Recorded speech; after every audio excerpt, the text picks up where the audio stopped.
It's my pleasure and privilege to welcome all of you to the second half of this year's Corcoran Conference, hosted by the Center for Christian Jewish Learning at Boston College. My name is Jesper Svartvik, and I'm the current holder of the Corcoran Visiting Chair. I'm looking forward to today's 4 presentations by Daniel Ullucci, Dieter Roth, Peter Pheme, and Kendall Sutham, and also the response to all 4 papers by Daniel Bujarin. This conference began last Sunday. Due to the pandemic, we are meeting with the help of Zoom, which makes it possible for participants from a number of countries to attend the conference. But in order not to have 2 long sessions, we decided to divide the conference into 2 halves. As 1 week has passed since we last met, and I believe some of you may not have attended the first half of the conference, I thought it may be a good idea for me in this introduction to summarize briefly last Sunday's presentations. As you all know, the topic for the conference is to explore non-supersessionist readings of the New Testament. And I began my introduction last week with a quotation from one of T.S. Eliot's poems, the famous words about the end of all our exploring will be to arrive where we started and know the place for the first time. And then I moved to George Eliot's novel, Daniel Deronda, and the fact that she describes Jews and Judaism in a way that is distinctly different, not only from her namesake, T.S. Eliot, but also famous and infamous characters in English literature, e.g. Dickens' Fagin, Shakespeare's Shylock, and Christopher Marlowe's Barabbas in The Jew of Malta, just to mention a few. And I concluded my introduction with a suggestion that the fall of the Second Temple in 70 CE be described in a way similar to the destruction of the Cathedral Notre Dame de Paris, destroyed in a fire 2 years ago, as a catastrophe and not as proof of the theological superiority of Christianity over against Judaism. If Jewish Christians, and most probably also Gentile Christians, mourn the destruction of the temple, and if we fail to discern and recognize this mourning, this sense of loss, we make ourselves tone deaf, I believe, to an essential part of early Christian theology. There is a need for empathy, sympathy, and compassion. And then after my introduction follow 3 rich and thought-provoking presentations. In a paper,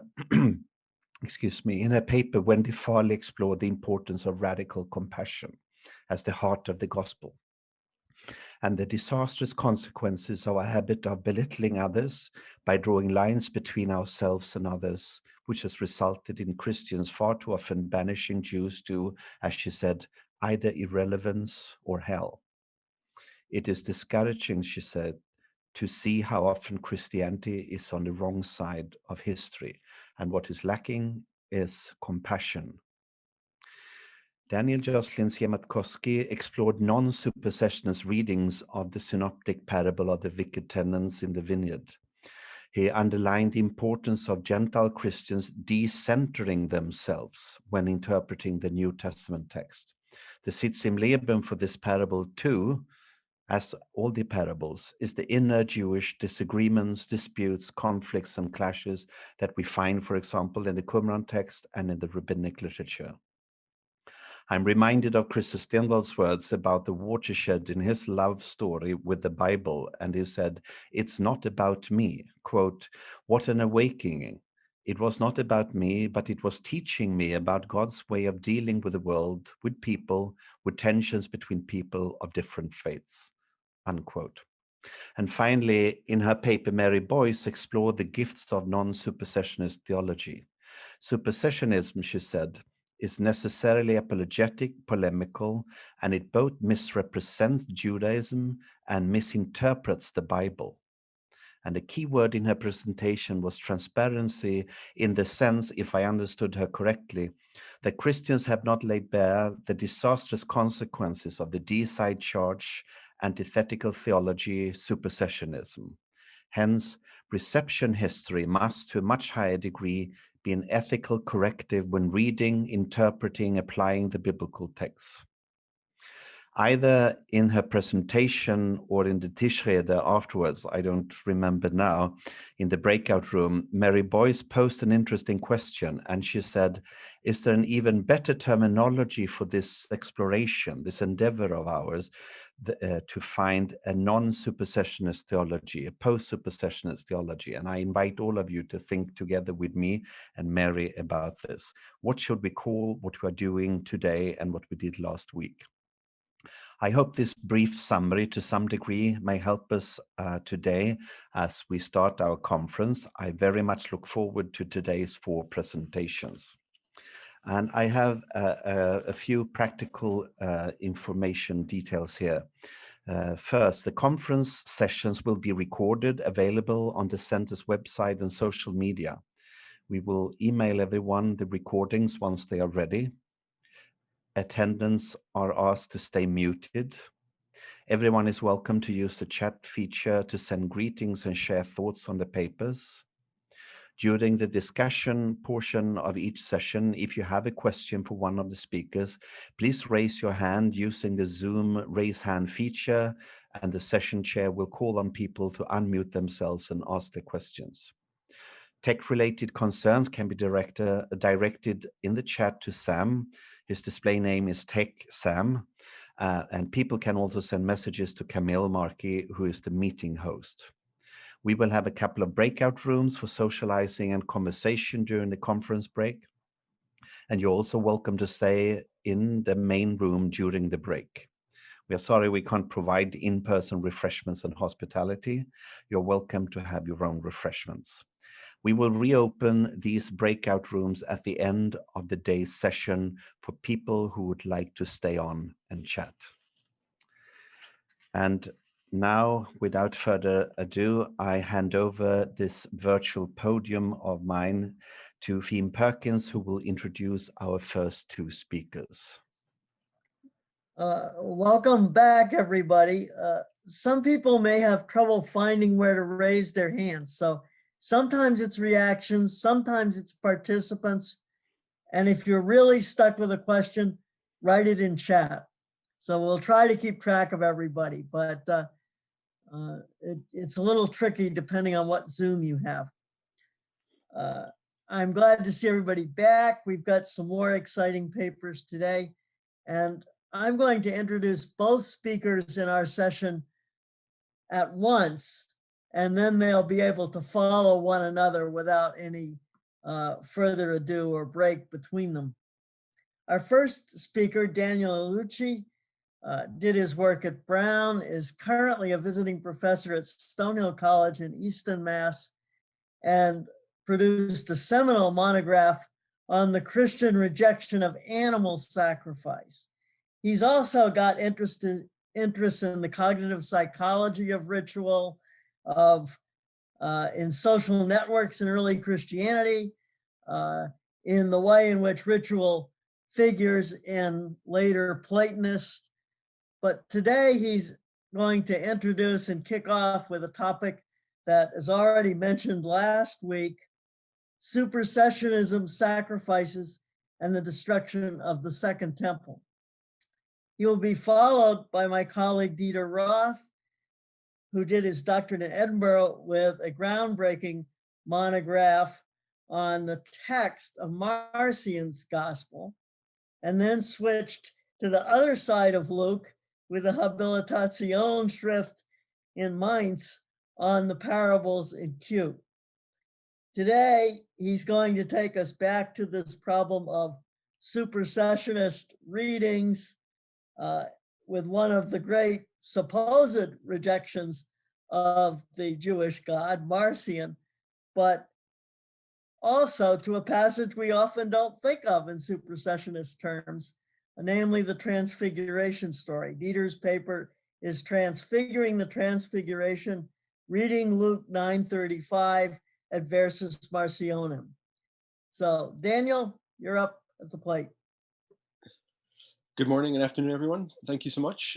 Thank you, Jesper, for inviting me to be part of this. And thank you, Camille and Sam, for all the work in putting this together, and Pheme for introducing me, and Daniel Boran for responding. Hope you can hear me okay. I'll just begin. It will not surprise anyone here that animal sacrifice plays a key role in Christian supersessionist theology.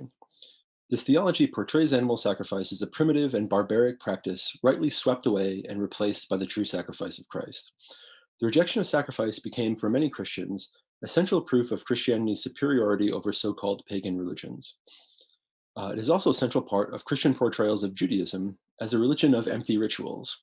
Indeed, Christians past and present often depict Jewish rituals not only as pointless, but as violent, bloody, and repulsive to God. Take, for example, depictions of the temple in many popular Jesus films, which often juxtapose bloody piles of animal parts with serene depictions of Jesus and his followers at prayer. Fortunately, a study of early Christian discourse on animal sacrifice provides an excellent opportunity to critique these models and these notions. This allows two things to happen. First, we can see the complex process by which Christian supersessionist models developed. And apropos of this conference, we can catch a glimpse of Jesus groups in the period before supersessionist models came to dominance. For this paper, I'll focus on the earliest texts of the Jesus movement, which I think illustrate three things relevant to our topic. First, Christian supersessionist interpretations of sacrifice develop slowly. They are not present in the earliest texts, and while I won't go into all of the challenges of historical Jesus scholarship here, it's evident, the evidence is quite strong, that the historical Jesus never rejected sacrifice or presented himself or anything else as a replacement for sacrifice. This is a bit of a scandalon for later Christian theology, which leans so heavily on supersessionist claims and the role of sacrifice in those claims. It's also been a problem for scholarship, which has often uncritically repeated and ratified Christian ideology that a rejection of sacrifice goes back to the earliest periods of the movement. The second key point that I'd like to talk about is that Christian supersessionist theology is not a single homogeneous package. Rather, different elements of supersessionism developed at different times and in different contexts. A study of sacrifice can help illustrate this. Some of the early supersessionist texts actually lack a supersessionist interpretation of sacrifice. This is telling, I think. These authors are not shy about being supersessionists, and a supersessionist interpretation of sacrifice would seemingly have advanced their arguments, but they don't make one, probably because the competitive need for such an argument had not yet arisen, or because the utility of such an argument had simply not yet dawned on early Christian writers. Third, a study of sacrifice allows us to see that supersessionism was not part of the thinking of all early Jesus groups. The destruction of the Second Temple and the presence of sacrificial laws in the Hebrew Bible were a serious interpretive problem for some Christians, but not for all Christians. Not all early Jesus followers believed that Yahweh was God. Indeed, many of the most virulently anti-Jewish supersessionist texts likely do not originate in a conflict between Jews and Christians, but rather in a conflict between different types of Christians. This is a reminder that there was nothing inevitable about the success of a supersessionist form of Christianity. Claiming to be the fulfillment of Judaism obviously had some significant advantages for Christian claims to legitimacy, but it also came with significant challenges. Other Christian and non-Christian competitors were quick to pounce on these problems. The Emperor Julian, for example, said that the Christian rejection of sacrifice proved conclusively that Christianity was a made-up religion that had nothing to do with Judaism, Jewish scriptures, or the Jewish God. Before approaching the texts themselves, it's important to deconstruct a common misconception about the ancient discourse on animal sacrifice. Ancient thinkers often debate the meaning and purpose of animal sacrifice. Some examples include Greek and Roman philosophers, comedic writers, and a number of authors in the Hebrew Bible. These debates were competitive and highly polemical. Characterizing these debates as critique or rejection of sacrifice is, however, misleading. There were a few ancient groups that did actually reject sacrifice, but they were by far the minority. And ironically, Christian supersessionist models almost never draw on the ideas of these groups. Rather, they draw on the much larger body of texts that simply debate sacrifice. A key part of early Christian supersessionist strategy was to present earlier debates about sacrifice out of context as if they were critiques. It's critical to see this for the supersessionist strategy that it is. None of the main schools of Greco-Roman philosophy rejected sacrifice. They did argue that ordinary people had ignorant understandings of sacrifice that were impious and dangerous. None of them wanted sacrifice to stop, they just wanted it performed and understood their way. The Epicureans, for example, believed that the gods did not interact with the human world at all, but they still believed that sacrifice was a useful practice.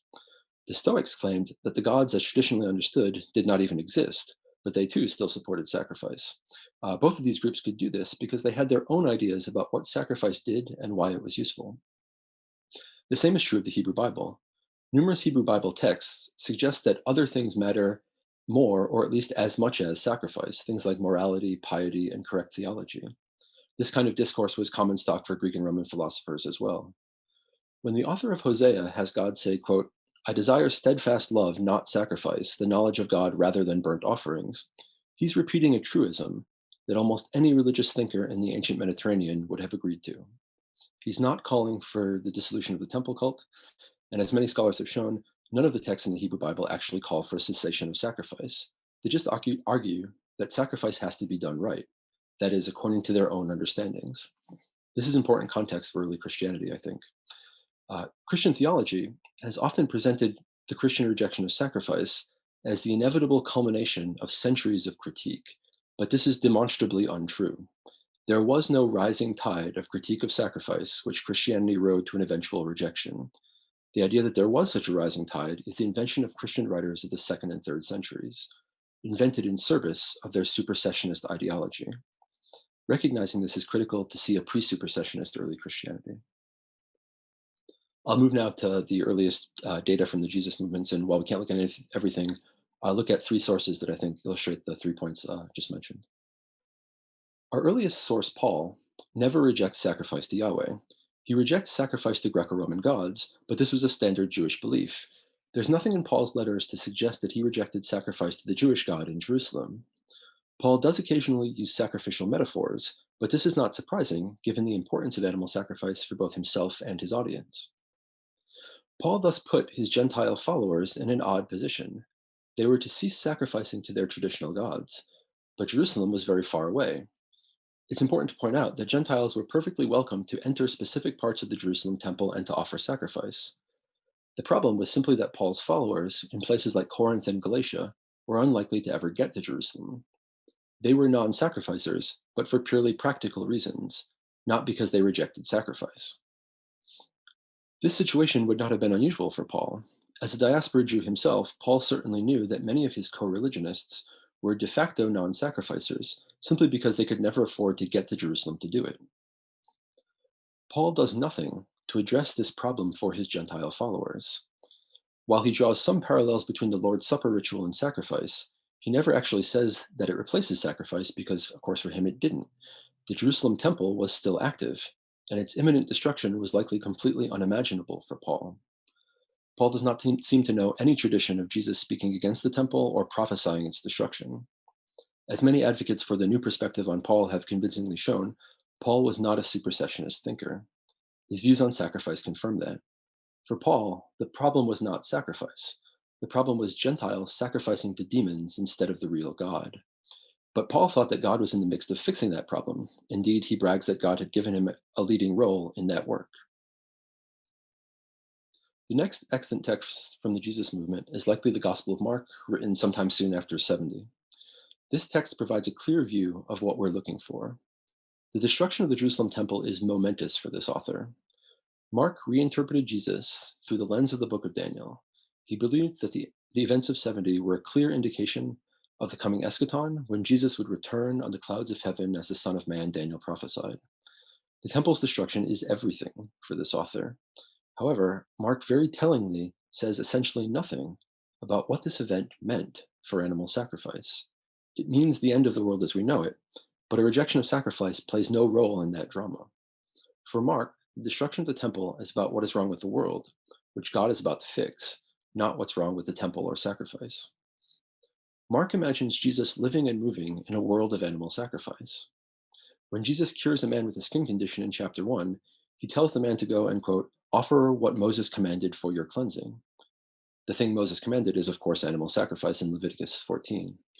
Obviously, Jesus does not reject sacrifice if he tells people to do it. The Last Supper scene in Mark is also telling. Here the author imagines Jesus and his followers participating in a sacrificial meal. Mark says, quote, on the first day of unleavened bread, when the Passover is sacrificed, his disciples asked him, where do you want us to go and make preparations for you to eat the Passover? Biblical translations, including the NRSV, almost always obfuscate this scene by translating the Greek term topaska inconsistently. In 1412, they translate it as the Passover lamb, but then in the rest of this section, when Jesus is said to eat topaska, they suddenly translate it as the Passover meal. This is not technically wrong, but it does serve very conveniently to obfuscate the reality that Jesus is here being depicted as participating in sacrifice by eating sacrificial lamb meat. Again, if the author thought that Jesus rejected sacrifice, why include these details? We cannot leave Mark without dealing with the scene in the temple, often supersessionistically called the cleansing of the temple. A huge amount of scholarly ink has been spilled over this passage. I won't go into detail here, except to say that reading this passage as a rejection of sacrifice simply makes no sense within the context of Mark's narrative. If Mark thought that Jesus rejected sacrifice and the temple cult upon his entry into Jerusalem in chapter 11, why would he portray him as participating in the Passover sacrifices just a few days later in chapter 14? Later Christians will certainly take this passage out of context and point to it as Jesus' rejection of sacrifice, but there's nothing explicit in the text to support that, and in fact it violates the basic logic of Mark's narrative. In short, Mark's Jesus never rejects animal sacrifice or the temple cult, and Mark never presents Jesus or anything else as a replacement for them. This again is telling. Mark is writing after the temple's destruction, and this event is incredibly important to him, but it has nothing to do with the rejection of sacrifice or supersessionism. I'll skip ahead now to the text Luke Acts. This one text constitutes about 1/4 of the New Testament, and its historical impact on Christianity is proportionately huge. It's illuminating for our topic because I think it firmly establishes the first 2 points I want to make. First, a rejection of sacrifice is late, and second, a rejection of sacrifice is not always part of supersessionist narratives. First, Luke Acts is late, and the current trend is to push it later and later. 110 to 120 is now a common guess. This means that it's entirely possible that the temple was destroyed before the author of Luke Acts was even born. Nevertheless, this text contains no rejection of sacrifice. Jesus' followers and Jews had been non-sacrificers per force for almost a generation, but this text provides no explanation for that situation. In fact, Luke muddies the waters. The Gospel of Mark, Luke's source, had said that the temple's destruction was a sign that Jesus was about to return. Luke, writing much later, knows that this did not happen. He deletes many of the apocalyptic elements of Mark and asserts that the kingdom of God is already here. Luke thus removed Mark's explanation for the temple's destruction, but he didn't replace it with anything. It definitely does not mean that Jesus is about to return, but it doesn't indicate anything about sacrifice being rejected either. This is shown when Luke copies many of Mark's references to the world of animal sacrifice. He has Jesus instruct the man with a skin condition to perform a sacrifice after his healing, and he copies the Last Supper scene where Jesus participates in a sacrificial meal. Luke even adds a couple of scenes about sacrifice. He adds a scene where Jesus' parents perform the required sacrifice after his birth. He portrays the adolescent Jesus in the temple, referring to the structure as his father's house. And Luke says that Jesus' family went to the temple frequently. None of this is new, but this is actually, I think, quite surprising. Nearly half a century had passed since Mark, but for Luke, the position on sacrifice had not changed. Still no rejection of sacrifice, still no supersessionist model of sacrifice. Luke's second volume, Acts, carries the narrative forward and gives us our best evidence that the Christian rejection of sacrifice is late. Not only does Acts contain no rejection of sacrifice, it actually contains a story where Paul is presented as performing animal sacrifice in Jerusalem after his revelation from Christ. In chapter 21, Paul participates in a vow in which he promises future sacrifice. And in chapter 24, when Paul is brought before Felix the governor, he explains why he is in Jerusalem. He says, quote, "I came to bring alms to my nation and to offer sacrifices." Luke obviously does not reject sacrifice if he presents his hero performing it years after Jesus' death. Acts also shows my second point. Christian supersessionist ideology develops piecemeal. Luke Acts is, in my mind, a supersessionist text, and I realize that not everyone might agree with that, but for me it is.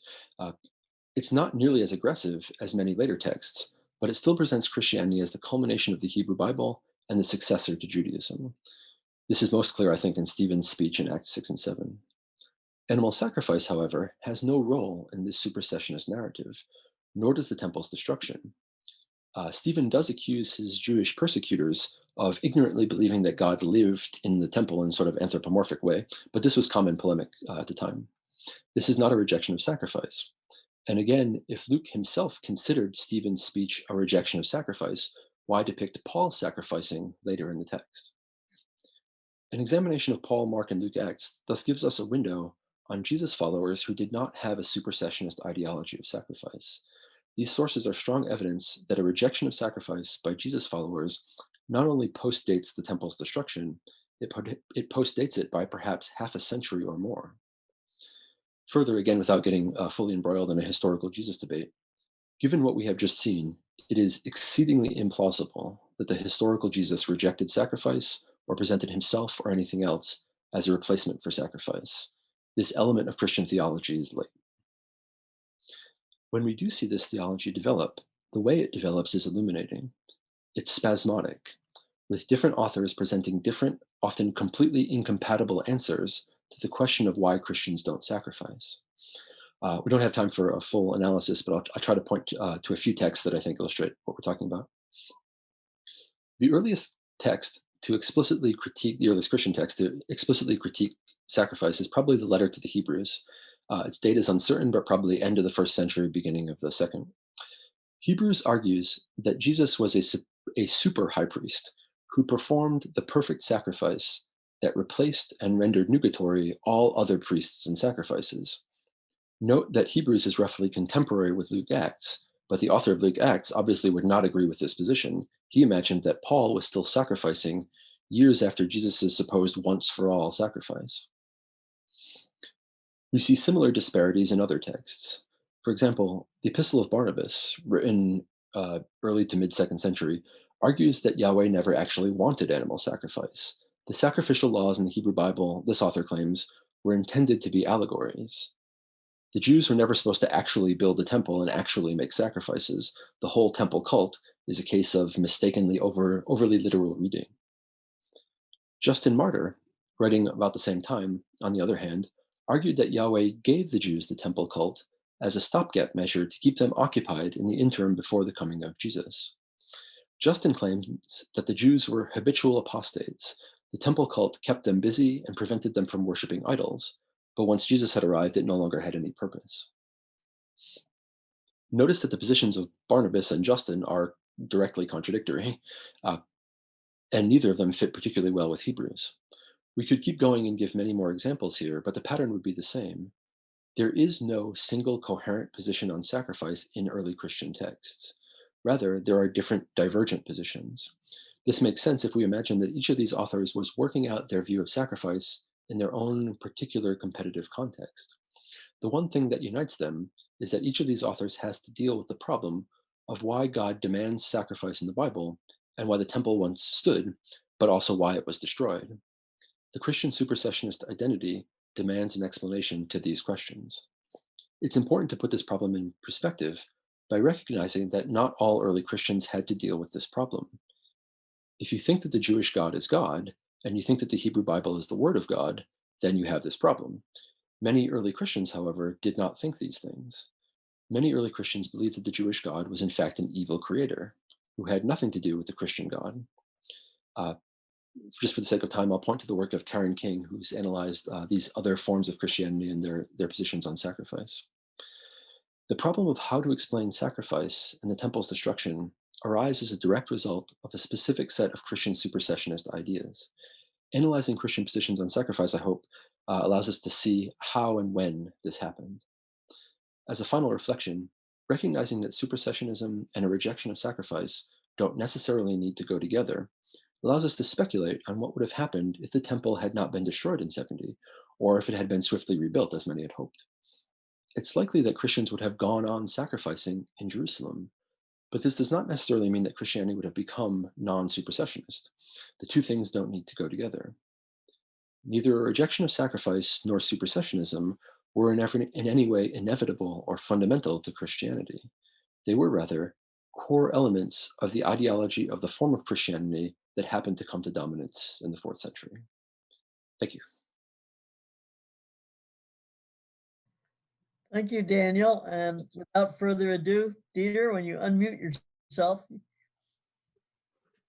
Questions are at the end of both talks. Sorry, Michael. Let me also say thank you for the introduction, Pheme, and for the invitation, Jesper, to present today.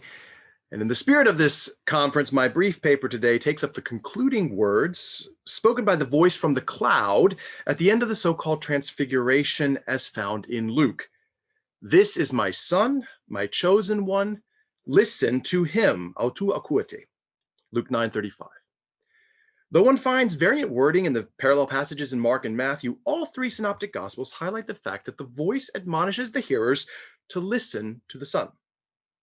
Now, the lengthy history of research on this pericope underscores the fact that the consideration here is most certainly not the first exploration of this challenging and difficult passage. Nevertheless, it is striking to discover how these final words far too often seem to have been read along the same lines as the famous 2nd century anti-Jewish arch-heretic Marcion, including by perhaps the chief anti-Marcionite himself, namely Tertullian. That is to say, even among those who may otherwise vehemently reject any association with Marcion or Marcionism, in a significant point, this verse appears to be read cum Marcione, with Marcion, rather than Adversus Marcionem, against Marcion.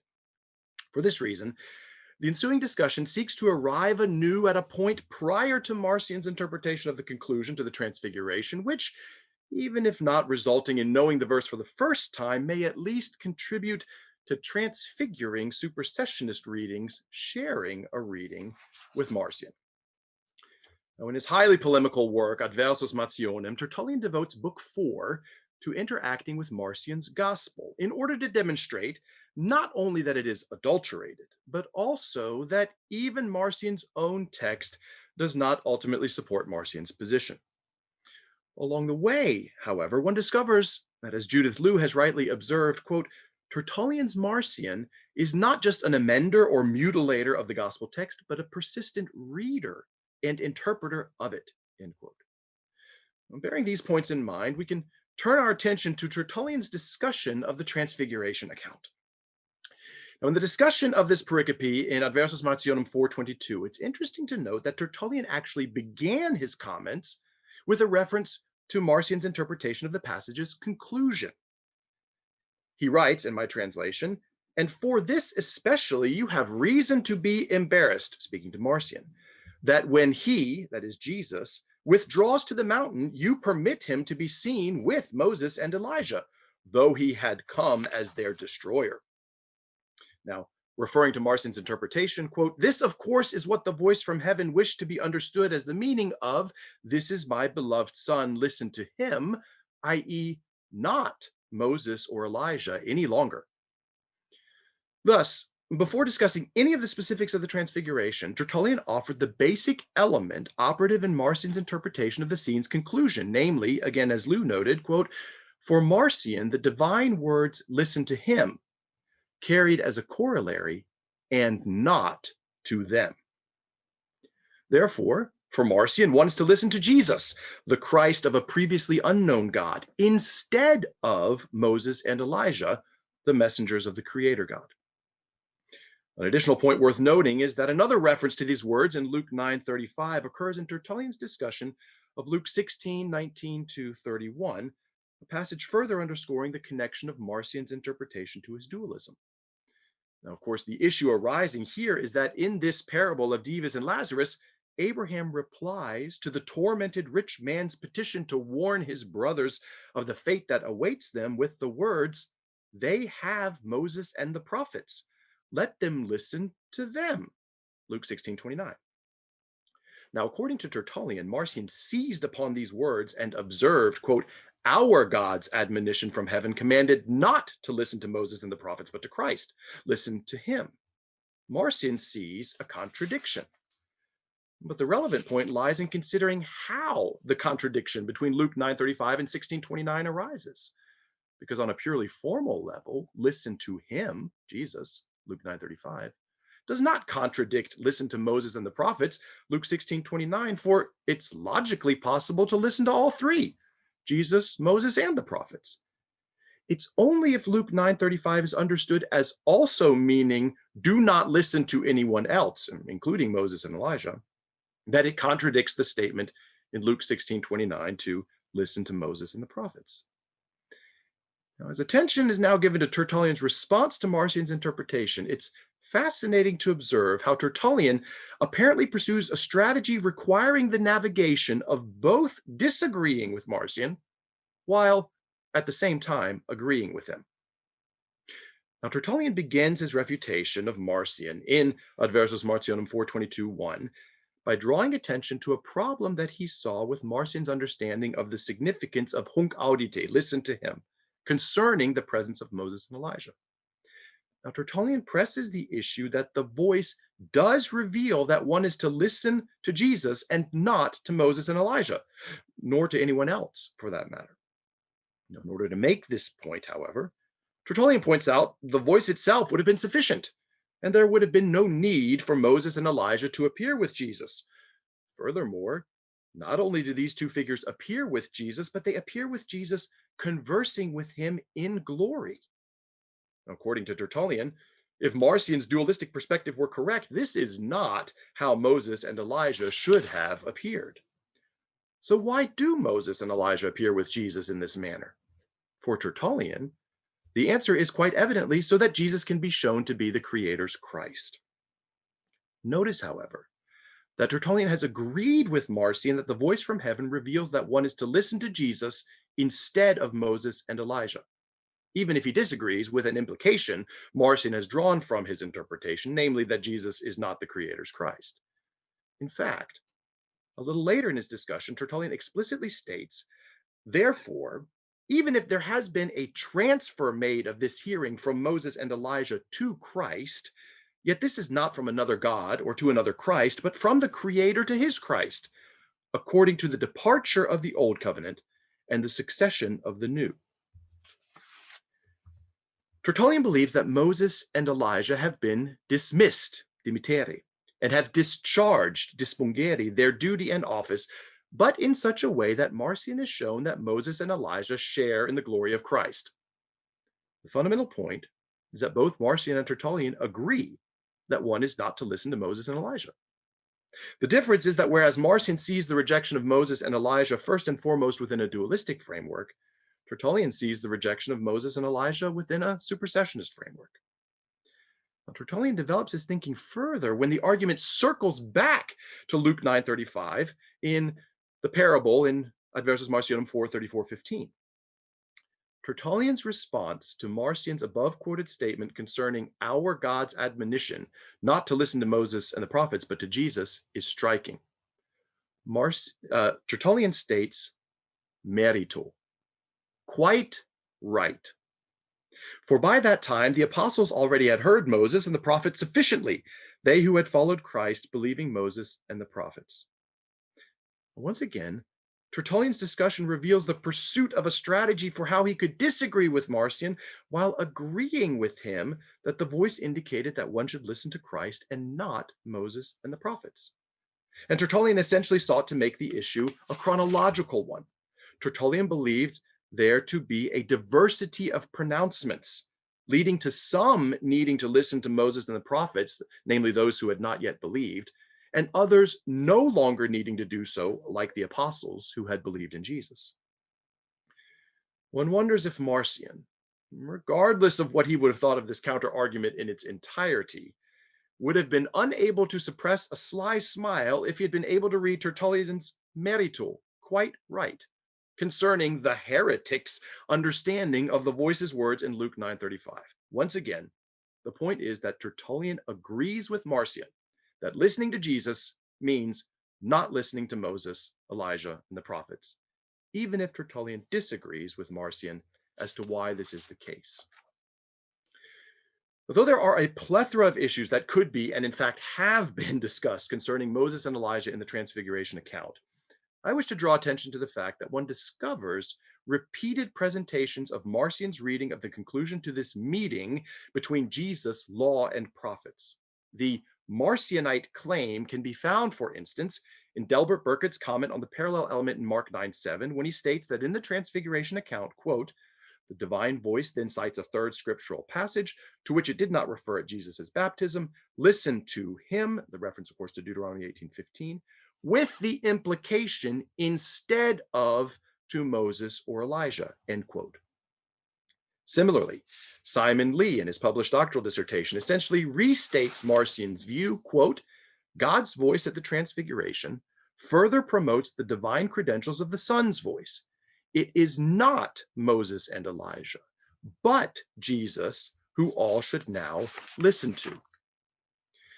And contributing to this understanding is a presumed implication of Luke's comment that after the voice had spoken, Hourethe Iesus monos, Luke 9:36, Jesus was found alone.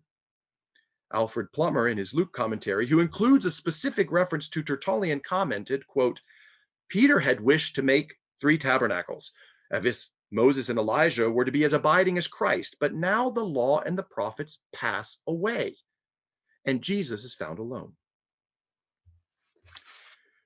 One can also, in this context, find examples explicitly using terms of supersession. Sharon H. Ringe claims, quote, in that moment of identification by the voice from the cloud, both Moses and Elijah and all they represent are superseded. They disappear again, leaving only Jesus to accompany the disciples, end quote.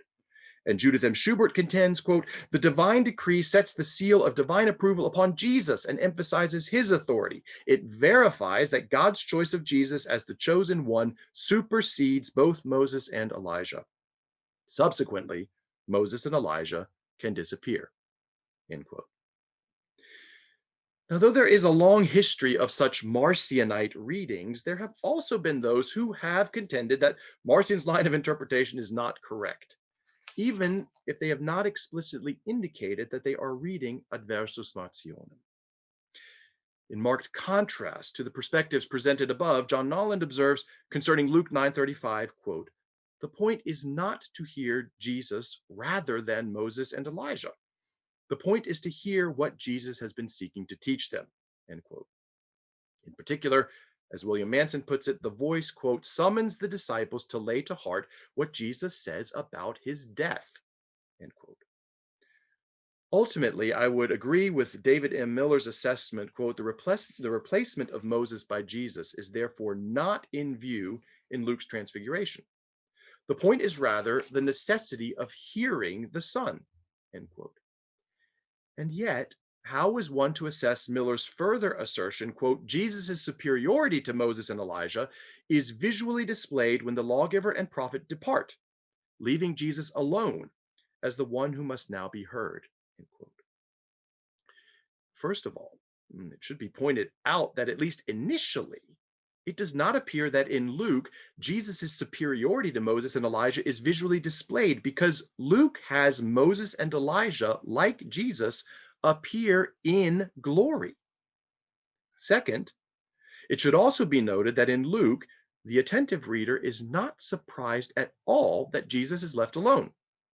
In fact, even before the voice speaks from the cloud, we know that Jesus will end up alone, because Luke tells us that Peter makes his comment concerning the construction of 3 dwellings while Moses and Elijah were departing, Luke 9:33. That's to say, the logical implication of 9:33 is that Jesus would have ended up alone completely independently of the voice coming from the cloud. As such, I would agree with Joel Green in his contention that the voice from the cloud at the conclusion of Jesus' encounter with Moses and Elijah reveals that, quote, it's not so much that the time of the law and prophets has passed, as it is that Jesus has been designated as their authorized interpreter, end quote. Here there are 2 points to be made highlighting how this perspective underscores that listening to Jesus does not have the corollary of not listening to Moses and the prophets. The first point arises out of the Gospel of Luke itself. In addition to the admonition to listen to Moses and the prophets in Luke 16:29 already noted above, the final chapter of Luke contains 2 particularly important passages in this regard. In the conversation with the 2 disciples on the road to Emmaus, and after rebuking the 2 for being slow to believe all the prophets had spoken, Jesus explained what was said in the scriptures concerning himself, beginning with Moses and the prophets, Luke 24:25-27. Then, in an appearance to a larger group, Jesus referred to that which he had told them while he was still with them, Luke 24:44, that everything written about me in the law of Moses and the prophets and the Psalms must be fulfilled. Now, the question is whether Luke or his initial audience would have understood listening to Jesus speaking of the content of what Moses and the prophets wrote as not listening to Moses and the prophets. I suspect rather strongly that this was not at all the case.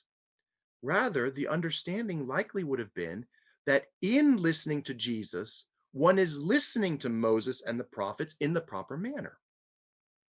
This observation brings me to a second point that I wish to underscore, a point that arises from the Second Temple context of the early Jesus movement. Even if, at the conclusion of the Transfiguration, there may be the possibility of understanding the count as presenting the idea with the implication that Jesus now speaks with greater authority than Moses and Elijah, here quoting Fitzmyer. Nevertheless, understanding this pride of place for Jesus or his authority as having the corollary that Moses and Elijah have been superseded or become irrelevant is, in my view, highly problematic. The heavenly voice in Luke does present Jesus as God's chosen son, to whose voice one is to hearken. At the same time, considering the presence, role, and understanding of authoritative interpretation in another Second Temple community, namely the community at Qumran, reveals that listening to an authoritative voice does not mean that every other voice is silenced. First, one can consider the question of interpretive authority at Qumran as expressed in the Pesher Habakkuk. One of the principles expounded in several passages is, and here I'm quoting George Brooke, quote, that the prophets could only be properly understood as they were given meaning by the righteous teacher, end quote. As such, the authority of the text and the authority of the interpretation go hand in hand, which is why Brooke rightly concludes that there is a, quote, interdependence of authoritative text and interpretation, end quote. In other words, listening to the authoritative interpreter is not overthrowing or replacing the interpreted text. It is, in the view of the community, simply laying out what the text really means. This leads to a consideration of the law at Qumran. In the Damascus document, for instance, as Lauren Stuckenbrook puts it, quote, heeding the voice of the teacher corresponds to behaving in accordance with the Torah, end quote. Though Stephen Frade has rightly cautioned that one must not overemphasize the significance of the teacher of righteousness in Qumran, nevertheless, the binding authority of this figure and the binding authority of the community's interpretations for its members must be recognized and appreciated. At times, authoritative interpretation of Torah in Qumran resulted in new Torot. But does this involve a denigration or an actual overthrow of the Mosaic Torah? In Qumran, following the community's interpretation of the Torah is nothing other than simply following the Torah. As laid out by Michael Fishbane, though the authority of the law and prophecies is rooted in the belief that they are God's revelation and hence authoritative, quote, the authority of the law and prophecies for the sectarians cannot be separated from the way in which they were interpreted, end quote. In other words, fully binding and authoritative Mosaic and prophetic texts and a fully binding and authoritative teacher go hand in hand at Qumran. In sum, therefore, one is confronted with the paradoxical fact, in my estimation, that if one follows Marcion's view that listening to Jesus entails not listening to Moses and the prophets, by the time one arrives at the ending of Luke's gospel, one ends up not only not listening to Moses and the prophets, but also not listening to Jesus. Though there are many additional aspects of the Transfiguration account worth pursuing, far more that could be considered concerning the relationship between the words of Jesus and the words of other authoritative Jewish figures gone before. At least, when reading the Lucan account of the Transfiguration, let us read contra Marcionem, Adversus Marcionem, and leave Supersessionism behind. Let us return, perhaps for the first time, to the voice of the Lucan Jesus, the Son in whose voice his followers heard the voice of Moses and the prophets. Thank you. Thank you very much, dear. And we're now open for questions to either of the two speakers. I saw a couple of hands going through earlier. Eric Rosen, did you have a question you wanted to pose? No? Daniel? I saw your hand up at one point. Did you have a question, Daniel Boyarin? Yes, I have my hand up now. Before I was applauding. A hand Okay. that's like this is an applaud thing. All right. But now I in fact have a comment to. By the way, I totally find both papers totally, absolutely compelling. Not for religious reasons, not for propagandistic reasons or apologetic reasons or whatever. I think that there is no doubt in my mind that this is a mode of reading. I should probably say this for later. I won't have anything to say later. A mode of reading that is of the highest and most important scholarly order, and let the consequences fall however and wherever. So that's what I want to say. But what the immediate point I wanted to make was with reference to Daniel's paper, that to strongly support further, I think the story of Paul and the shaving of the Nazarites in Acts 21. Again, here sometimes the translations fudge what he actually did. To shave a Nazarite meant to contribute the money for the sacrifices for that Nazarite to end his or her Nazarite ship. Many Nazarites couldn't afford. It was quite significant, and wealthy people, or particularly pious people, would pay for those sacrifices and therefore share in the merit of the sacrifice of the Nazarite, who had not drunk any wine or cut hair, or etc. So if when Paul wants to show that he has not rejected the Torah, as his accusers were suggesting, he finds 4 Nazarites, or he is advised to find, and he finds 4 Nazarites waiting by the temple and pays the money for their sacrifices. It would hardly make sense for him to do that if the whole point of his ministry was somehow to oppose sacrifices, unless one wants to ascribe the highest degree of simple, plain hypocrisy to Paul, which I would consider a somewhat anti-Semitic act myself. So, yeah. Either Daniel or Dieter, you want to comment on that before I recognize Jeff Cooley?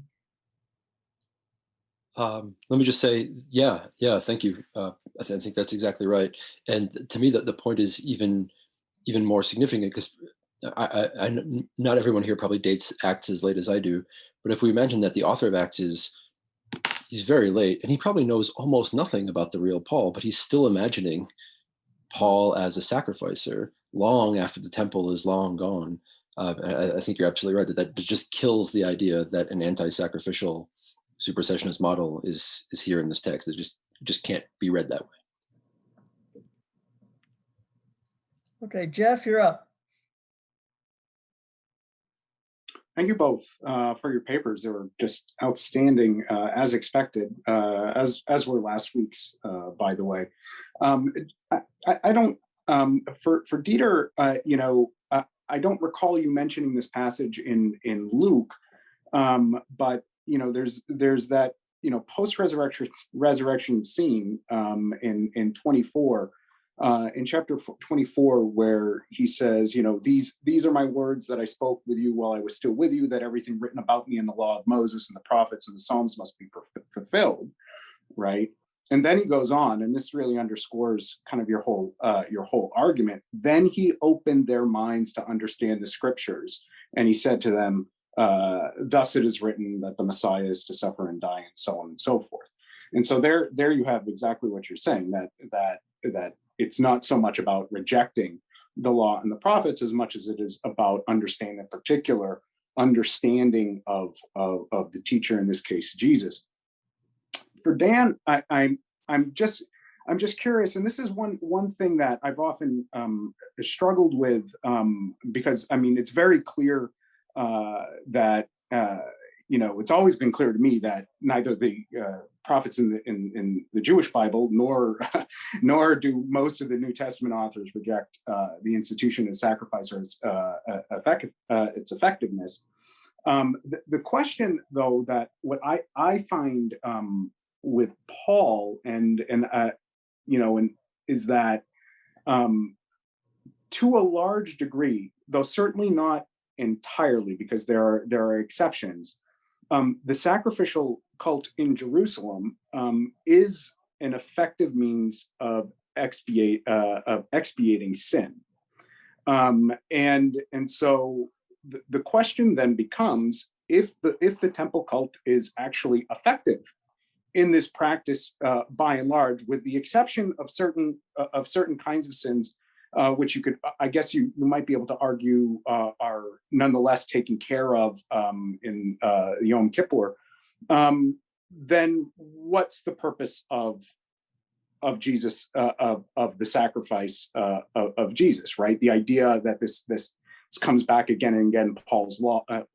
reading, that it's not effective, that the law is not effective of taking care of this. And again, I'm a Hebrew Bible scholar, so I've been trying to figure out exactly what's going on there in Paul's writings and what he's getting at. I'm starting to ramble. I'll shut down and let you guys comment. Sorry.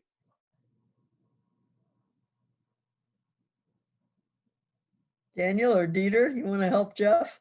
Well, I guess we can go in the order that Jeff addressed it. Yeah, Jeff, I think you're absolutely right. I mean, I think Luke 24 is extremely interesting in a couple of ways, because I'm convinced that Luke is weaving issues about understanding Scripture into the resurrection belief of Jesus.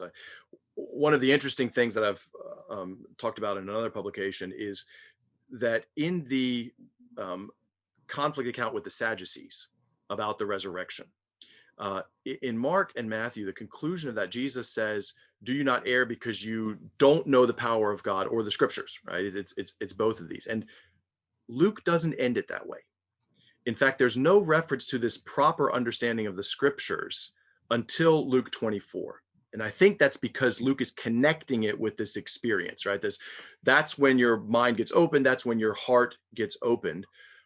But the point in that is that it's precisely those two things coming together, the resurrection experience and the reading and understanding of the Scriptures, that underscores the point that this idea that in listening to Jesus, you're going to stop listening to Moses and the prophets and the Scriptures is, from my view, so incredibly erroneous. And that's why my argument is, if that's what you're arguing about the Transfiguration account, by the time to the end to get to of Luke, you can't be listening to Jesus either, because he's speaking with the voice of the Moses and the prophets. Now, of course, from the perspective of the Jesus movement as the authoritative interpreter. But in my view, that's not any different from a whole series of Second Temple Jewish movements that have particular significance tied into the interpretation provided by an individual within that movement. So, yeah. Daniel? Okay, Michael Azar, you have your hand up next. Hi, this is primarily for Dieter. I'm trying to understand this dynamic between rejecting the law and prophets entirely, and then what you were talking about, reading it with Jesus as the authoritative interpreter, but not rejecting it. You mentioned Tertullian. I'm just trying to understand, what exactly do you think is the so-called supersessionist reading that thinkers, Tertullian and others, were engaging in? Because I mean, most of early Christianity is in fact reading the law and prophets just with Jesus as an authoritative interpreter. I mean, it's not, unlike Marcion, it's not something rejected entirely. So I'm wondering, when do we cross the boundary from faithful to Luke 24 in a non-supersessionist way to becoming a supersessionist reading? Yeah, it seems to me that the problem is the way that one conceives of what is the implication or the corollary of listening to Jesus. I'm saying that if your view is listen to Jesus means do not listen, no longer listen to Moses and the prophets, then you're doing some type of replacement. And this is what Tertullian says, right? There's been a ministry, it's been fulfilled, and that fulfillment means that you don't listen to them anymore. You listen to them up to the point that you believe in Jesus, and then you stop. And there's a replacement and there's a superseding. That's what I think. Now, the argument that I'm trying to make is that for many of these interpreters that are following this Marcionite reading, you stop listening to Moses and Elijah. They're not intending to be Marcionites. That would not want in any way to associate with that, but are, for whatever reason, and I don't want to impute motive, are ending up sharing common ground with Marcion's interpretation of the conclusion of this word. That is a replacement understanding. You're now going to listen to Jesus instead of Moses and Elijah. Now, if what you mean is that you're going to understand Deuteronomy 18:15 and Jesus is a prophet raised up like Moses, not instead of Moses, and you're now going to understand Moses and Elijah through the teachings of Jesus, well, then I would argue that's what you should say, not you're going to listen to Jesus instead of or in place of Moses and Elijah. Again, I don't want to impute motive or necessarily accusing these individuals advocating this interpretation as necessarily themselves intentionally being supersessionists. But I would strongly argue that sharing this reading with Marcion puts you squarely on that path and is at the very least a highly infelicitous way to talk about the wording at the end of the Transfiguration and the implication of listening to Jesus. Okay, David Mayan. Yes, thank you. Both of the presentations were extremely superb, and I learned a lot. I do have one follow-up question for Dieter, and your presentation was very clear. I think the one thing, and a couple of people have been coming back to Luke 24, which you also really referred to a little bit in your paper as well. And I keep thinking that the one thing I'd like to see added on the table is the idea of Jesus or Christ as not only interpreter, but also the subject or referent of at least some of the scriptures. And it seems to me that, that which is there also in Luke 24, he's both the interpreter and he's interpreting as about himself or about, and so on. Now, I just think that's something that is somewhat of or I don't know if it's unique, but it's a particular type of interpreter, and it's something more than just being an interpreter of scripture. Now, I think, if you can see how if you pull that out, and you can see this happen sometimes, if you pull that out to a certain extreme, it can be, well, the point is these things we're pointing to or referring to Christ. Okay, so let me just leave aside the references and the signs and the pointers and just grab onto Christ. And there's a million reasons why that's a terrible hermeneutic, and et cetera, and other people who are Christians can deal with why it's a bad Christian theology. I just want to say, though, that's something I would have appreciated added in your presentation, is how do you deal with that question of that he's not only an interpreter, but also the interpretation to some extent, or at least of some of the scripture, or in some sense, it's self-referential as an interpreter. Yeah, that's very true, and that's a good point. And I would not want to gloss over differences that are in place with authoritative interpreters and the interpretations that they are providing. And again, I would not want to draw a superficial direct parallel between Jesus and the teacher at Qumran. Though, of course, one also sees in some of the Pesher reflection that these prophecies are about that figure, and that so there is there's an interplay of thinking about the interpretation of the texts and the reference of those texts to the interpreter.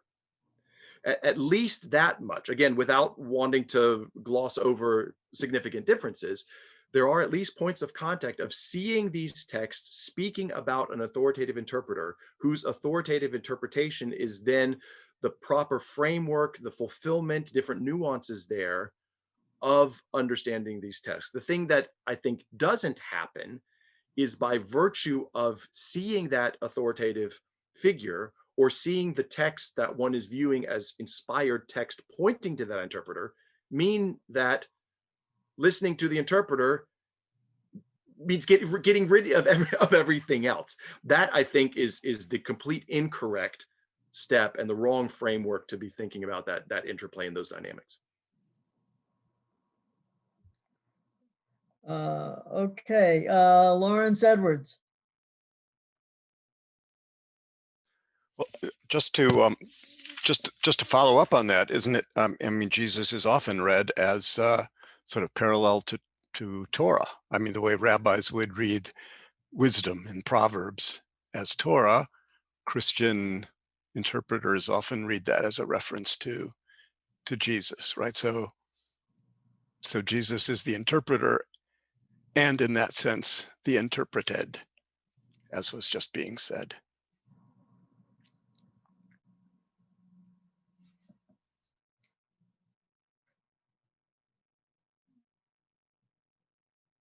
If there are no other questions, Daniel, I'd just like to ask you about the destruction of the Second Temple. At what point do you think it really kicks into people's consciousness? Not until after Bar Kokhba? Or how does it figure? As opposed to the huge importance that we sort of give in the development of the Hebrew scriptures to the first temple's loss. I guess I would say it's very, very early for some, but not for all. So for Mark, it appears for Mark it's an apocalyptic moment. But then by the time Luke's writing, maybe a generation later, he knows it can't be an apocalyptic moment. So now it's kind of nothing in Luke, right? It's not a significant event. In John's gospel, it doesn't appear to be a significant event at all. Again, I would think that this is because a lot of these communities are living very far away from Jerusalem, probably are not ethnically Jewish. They're thinking of Jesus in a realm of Greco-Roman realities. But in a realm of Greco-Roman realities, you also have somebody like Josephus in the Jewish war, basically trying, in that famous speech before the walls, trying to basically tell the defenders, guess what, folks? God has decamped to the other side because you've polluted the place. And maybe that's just a peculiar Jewish account, but presumably he's dealing with Flavian propaganda in Rome or something. Yeah, and I think we'd have to think a lot of this in reaction to Flavian propaganda. That right, if you're living in an empire where the destruction of Judea is the trumpeting point for the current regime, you've got some explaining to do in terms of what that means for you, especially for Jewish groups and early Christian groups. You know, why did God let that happen? What do we do now? Yeah.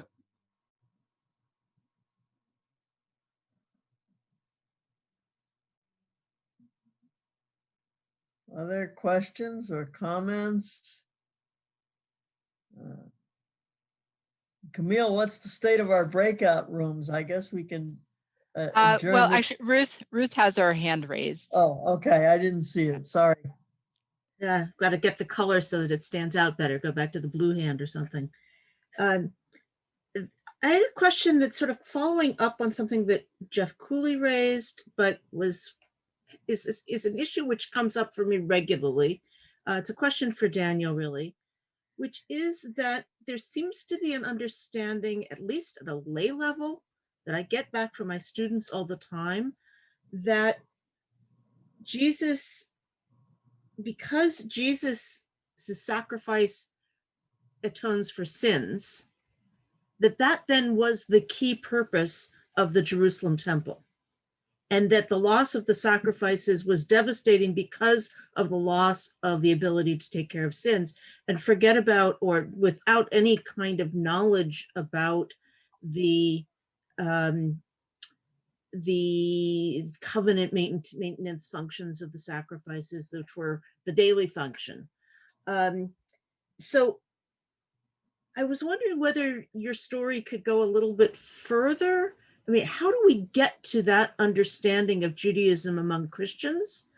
Where does it, I just threw it into a popular article recently and was called on it and had to take the sentence out because I didn't have my hands on a source. Where does that transformation take place? The idea that sort of, I think you're exactly right. If you read just Christian theology, you come away with the idea that the sole purpose of the Jerusalem temple was to remove personal sin, which is patently untrue. I think a lot of it comes from Hebrews. I don't think that that's what the author of Hebrews intended, but the verbiage is very open to that interpretation by later Christians. So I think it's sort of a pastiche, or what becomes the Christian interpretation of animal sacrifice ends up being a little bit from Hebrews, a little bit from Barnabas, a little bit from Clement of Alexandria, woven into a model that seems to exist in the heads of Christian thinkers of the 3rd, 4th century that you actually can't find in a text from the 1st or 2nd century. So I don't think that probably doesn't solve your problem, but just to point out that that kind of interpretation won't work, I think is important. The question was whether we have any sense of, is there a place in the Adversus Judaeus literature where this comes up? You're pointing to the 3rd or 4th century. Do we have sources that we can point to as the source of this? I can't think of, off the top of my head, I can't think of a single clear statement that says like the function of the Jerusalem temple was to remove sin, except for Hebrews. Okay, we have Daniel and then Jeff Cooley after Daniel. Wayara. Just on the last point, Ruth, I'm a little bit nonplussed because it's all over inner, I hate to use terms like Jewish as opposed to Christians, but within our liturgy, there's constantly, and now we don't have the temple, so we don't have the sacrifices, and we can't atone for our sins, and therefore let this fast day, let the blood and fat that I sacrifice by not eating on this fast day be an equivalent of the blood and fat that I would have sacrificed on the altar. And these expressions are, I haven't done research, so I'm arguing from the Siddur here, and not, from my memories of the Siddur exactly how early, but I think they're certainly in early Piyut, so around the same late antique times that 4th, 5th century, that's showing up also in Christian writing. It doesn't strike me as, it ignores other functions of the temple, as you rightly say, the sacrifices for the holidays, the bringing of people together, the Tamid, which keeps the world going in many ways, but it's not a surprising theme or a surprising interpretation, the centrality of the Chatat and the Asham as removing the burden of sin, and the loss of the temple as taking away that resource. I think that the loss of the temple plays a huge role in the development of Jewish liturgy, but I don't think that the theme about sin becomes a day-to-day theme. Yes, of course, it's going to show up in Rosh Hashanah, Yom Kippur, in that season, because that's the season dedicated to it. But it's not necessarily, and there's a little bit of that language in Musaf, but when do we get that language? We can't even say. I mean, we don't have any texts until we get to the end of the first millennium of the Common Era. So I doubtful. I was very cautious about that. Yes, it's important, but whether it's that important, and the more driving factor for the development of the liturgy and the early development of liturgy in this period is really the daily sacrifices and not necessarily sin related. Yeah. Okay, we have Jeff Cooley and then Pam Berger, and then we'll probably be done for this session. Jeff. Just really quick, I want to make clear, I don't think that all the sacrifices in the temple are about sin. I want, I want to be very clear with that. However, this is the issue of dealing with sin, okay, of the consequences of sin vis-a-vis the law, is a obsession of Paul, right? And him saying that the law does not effectively deal with this issue. So it's, for me, it's Paul who's putting focus on the issue of sin is really the crux issue, rather than the issue of simply covenantal maintenance or dealing with covenant, which we see repeatedly. I am trying, but the kind of collapsing of all kinds of sacrifice into, whatever we want to call it, the asham or the fatat, the two different kinds of sacrifices that deal with these sorts of things. I'm raking through. I'm trying to go through Luke really quickly here to see if I can find, because I seem to recall a passage in Luke where it's either implied or said implicitly and wrongly that the Passover sacrifice is for the sins of the world, which of course is absurd from the perspective of the Hebrew Bible, Jewish tradition and that sort of thing. It's commemorative sacrifice, etc. But that's just coming out again. There's something I remember there where there seems to be either an implicit link or is said explicitly, and I'll stop talking there.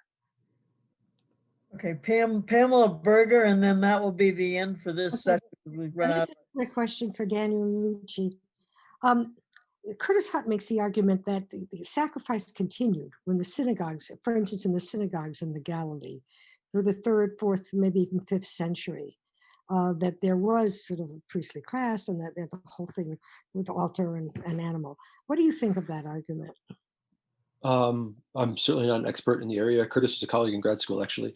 But the idea that some Jewish groups probably continue to perform some modified version of sacrifice seems entirely plausible to me. Mm-hmm. Mm-hmm. We know that there are earlier, even when the temple stood, there were alternate sites for sacrifice. Mm-hmm.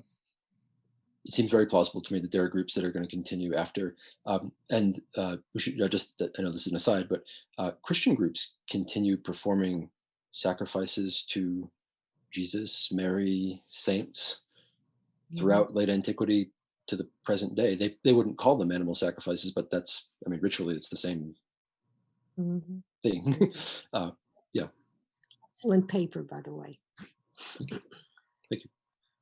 Okay, I think we've reached our time pretty much on time. So I want to thank everybody again for the papers and the excellent discussion.